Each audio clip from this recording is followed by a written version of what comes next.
10వ సర్గము. కోపగృహమున నేలపైబడి దోర్లుచున్న కైకను జూచి దశరథుడు మిగుల పరితపించి ఆమెను పలువిధముల ఓదార్చుట, ఎట్టకేలకు ఆమె కొంత ఊరడిల్లుట. పాపాత్మురాలైన మంథర దుర్బోధలకు పూర్తిగా లోనైన ఆకైక విషము పూసిన బాణముచే కొట్టబడిన కిన్నర స్త్రీవలే నేలపైబడి యుండెను. మిక్కిలి తెలివిగల ఆకైకేయి తన కర్తవ్యమును మనస్సున నిశ్చయించుకుని, నీవు తెల్పినదంతయు మిక్కిలి సముచితముగా ఉన్నది అని మంథరతో నెమ్మదిగా పల్కెను. మంథర బోధలకు తలయొగ్గినదై తన నిర్ణయము ఫలించునో లేదోయను ఊగిసలాట కారణముగా దీనురాలయున్న ఆ కైకేయి నాగకన్యవలె వేడిని టూర్పులు విడిచుచూ తనకు సుఖావహమైన మార్గమును గూర్చి క్షణకాలముపాటు ఆలోచించెను. కైకేయికి ఆత్మీయురాలును, ఆమె కార్యసిద్ధిని కోరుచున్నట్టిదియూ అయిన మంథర ఆమె కైక దృఢనిశ్చయమును విని కార్యము సిద్ధించినట్లుగానే భావించి పరమప్రీతురాలాయెను. ఆకైకేయి అట్లు బలముగా నిశ్చయించుకునిన పిమ్మట కోపముతో కనుబొమలు ముడివైచినదై నేలపై పరుండెను. కైకేయి కోపముతో విసరికొట్టిన చిత్రములైన హారములు, దివ్యములైన ఆభరణములు అచటి నేలపై చెల్లాచెదరుగా పడియుండెను. ఆమె అట్లు పారవైచిన మాలలు, ఆభరణములు అన్నియును నక్షత్రములు ఆకాశమునందువలె ఆ ప్రదేశమును శోభిల్లజేయుచుండెను. మలిన వస్త్రమును దాల్చి కేశములను ఒకే జడగా ముడివైచుకుని కోపగృహమున పడియున్న ఆకైక కృంగి కృశించి అచేతన స్థితిలోనున్న కిన్నరాంగనవలె ఒప్పుచుండెను. దశరథ మహారాజు సుమంత్రుడు మొదలగు సచివులకు శ్రీరామ పట్టాభిషేకమునకు సంబంధించిన ఏర్పాట్ల విషయమున ఆజ్ఞలను ఇచ్చెను. తరువాత గురువైన వశిష్ఠుననుజ్ఞనుబడసి ఆయన తనాంతఃపురమున ప్రవేశించెను. శ్రీరాముని పట్టాభిషేక విషయము ఇప్పుడేగదా నిర్ణయింపబడినది. ఇంతవరకును ఈ శుభవార్త అంతఃపురమునందలి రాణులకు తెలియకుండవచ్చునుగదా అని స్వతంత్రుడైన దశరథుడు భావించి, తనకు అత్యంత ప్రీతిపాత్రురాలైన కైకకు ఈ ప్రియవార్తను దెల్పుటకై ఆమె యంతఃపురమున అడుగిడెను. స్వచ్ఛమైన మేఘములు గలిగి రాహుయుక్తమయున్న ఆకాశమున చంద్రుడు ప్రవేశించినట్లు మహాయశస్వి అయిన దశరథుడు కైకేయి యొక్క అంతఃపురమున ప్రవేశించెను. అచట చిలుకలు, నెమళ్ళు, క్రౌంచపక్షులు, హంసలు మొదలగు వాటికలరవములు వినిపించుచుండెను. వీణావేణుమృదంగతాళధ్వనులు వీణుల విందు గావించుచుండెను. గూనివారు, పొట్టివారు అయిన స్త్రీలు తిరుగాడుచుండిరి. సంపెంగలు, అశోకములతో గూడిన లతాగృహములు, చిత్రగృహములు శోభిల్లిచుండెను. దంతములతో, వెండి బంగారములతో నిర్మితములైన వేదికలు రాజిల్లుచుండెను. దోహదక్రియలతో నిత్యము పుష్పించెడి, ఫలించెడి వృక్షములు, దిగుడు బావులు ఒప్పారుచుండెను. దంతములతో, వెండి బంగారములతో నిర్మింపబడిన ఉన్నతాసనములు అచట అలరారుచుండెను. ఆ ప్రదేశము వివిధములగు అన్నపానములతో, భక్ష్య విశేషములతో ఘుమఘుమలాడుచుండెను. మిక్కిలి విలువైన ఆభరణములతో అలరారుచున్న కైకగృహము ఒక దివ్యభవనము వలె తేజరిల్లుచుండెను. సకల సంపదలతో తులతూగుచున్న అట్టి అంతఃపురమున దశరథుడు ప్రవేశించెను. కాని సైనమందిరమునందలి తల్పముపై ఆయనకు అత్యంత ప్రియమైన కైక కనబడలేదు.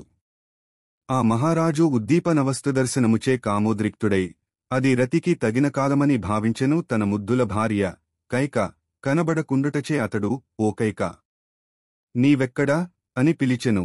సమాధానము రాకపోవుటచే చింతాక్రాంతుడయ్యెను. మున్నెన్నడునూ ఆకైక ఆ సమయమున అట్లు ప్రవర్తించి యుండలేదు. రాజెప్పుడునూ ఆ విధముగా నిర్మానుష్యముగానున్న ఆసేనమందిరమున ప్రవేశించియుండలేదు.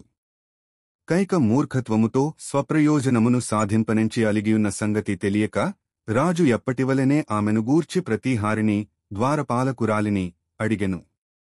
అప్పుడు ఆ ప్రతీహారి భయముతో వణకుచు అంజలి ఘటించి, ప్రభూ, రాణిగారు మిక్కిలి క్రుద్ధురాలై రుసరుసలాడుచూ కోపగృహమును జేరిరి అని తెలిపెను. ప్రతీహారి మాటలు చెవినబడగానే రాజు మనస్సు కలవరపడెను. అతడు ఇంకను విషాదమునకు లోనయ్యెను. ఆయన కాళ్ళు చేతులు తడబడసాగెను. ఇంద్రియములన్నీను వ్యాకులములయ్యెను. ఆ దశరథ మహారాజు రాణిస్థాయికి తగనిరీతిగా కోపగృహమున భూమిపై బడియున్న ఆ కైకేయిని జూచెను. అంతటా అతడు దుఃఖభారముతో తపించిపోయెను.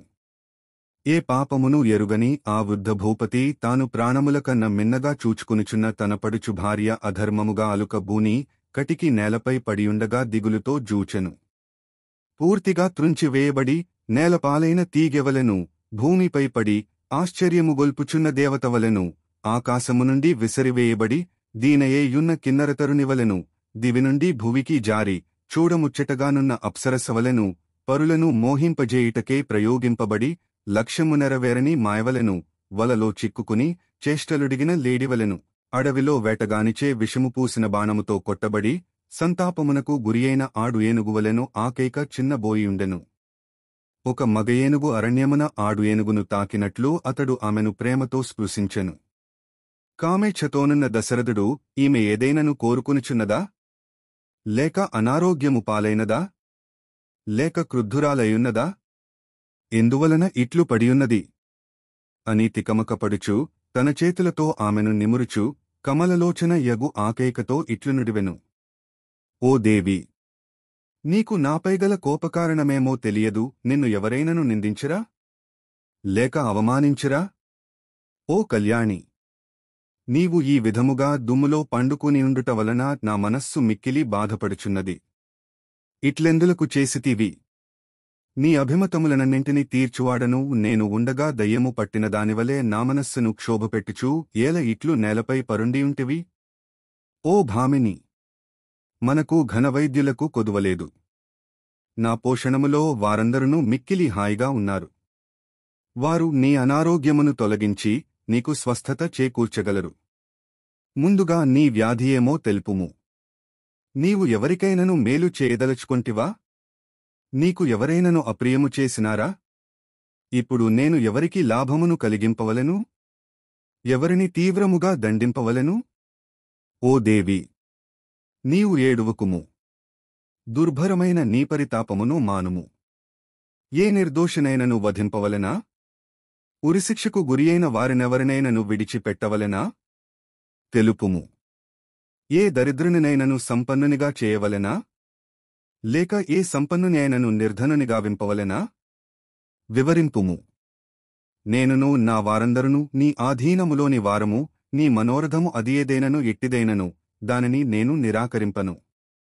నీ మనసులోని మాటను నిస్సంకోచముగా తెలుపుము. నా ప్రాణముల నొడ్డియైనను దానిని తీర్చెదను. నాపై నీకుగల అధికారమును నీవు ఎరుగుదువు. కనుక నీవు నన్ను ఏమాత్రమూ సందేహింపరాదు.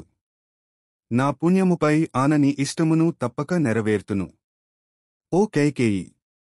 సూర్యరశ్మి సోకునంతవరకు గల భూమండలమో అంతయును నా అధీనములోనున్నది. తూర్పునగల దేశములను, సింధుసౌ వీరసౌరాష్ట్రములను, దక్షిణాపదమునగల దేశములను, అంగవంగమగధ మత్స్యదేశములను, కాశీకోసలదేశములను సకల సంపదలతో తులతూగుచున్నవి. ఈ దేశములలోగల పశు సంపదను, ధనధాన్యాది వివిధ ద్రవ్యములను నీ ఇష్టానుసారముగా కోరుకొనుము. ఓ భయస్వభావురాలా! భూమిపైబడి దొర్లుచు ఆయాసపడుట ఎందులకు? సుందరి! లేలెమ్ము. నీ భయకారణమును దెల్పుము. సూర్యుడు మంచును మటుమాయమొనర్చునట్లుగా నేను నీ భయమును తొలగింతును.